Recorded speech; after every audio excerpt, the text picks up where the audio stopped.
Sprue Goo, or Goo for short, is a great alternative to buying additional gap fillers for model making.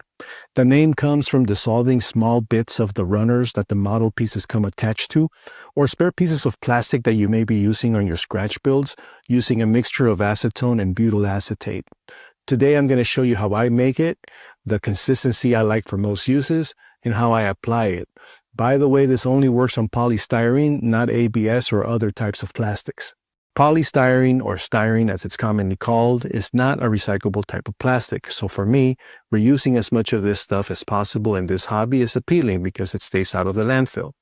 You can buy sheets of styrene of various thicknesses from hobby supply stores, but you can also get it from common household goods like disposable coffee cup lids, signs that you can find at the hardware store, plastic utensils, essentially anything that has the number 6 recycling code on it. You can also buy butyl acetate and acetone separately from some suppliers and mix this stuff up yourself. I don't like to have too much of this stuff around because it's highly flammable, so I purchased Tamiya's airbrush cleaner as needed. This is a 5149 mix of butyl acetate and acetone. Their extra thin cement is nearly identical, being a 50-50 mix. I like having the thin cement bottle because I like the applicator that comes with it.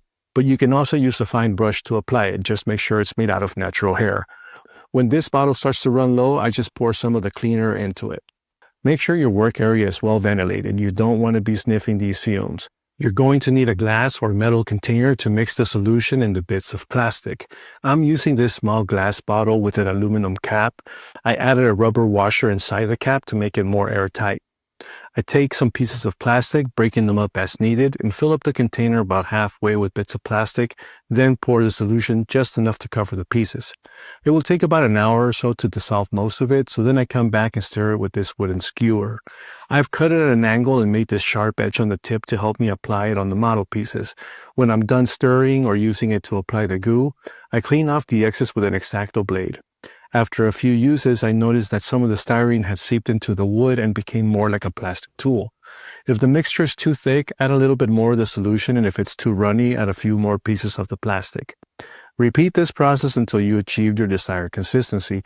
Mix it a little on the thinner side for the smaller gaps, or when casting, and thicker for the larger gaps. At first, it may take you a couple of attempts to get a good working consistency, but the more you do it, the better you'll get at gauging it.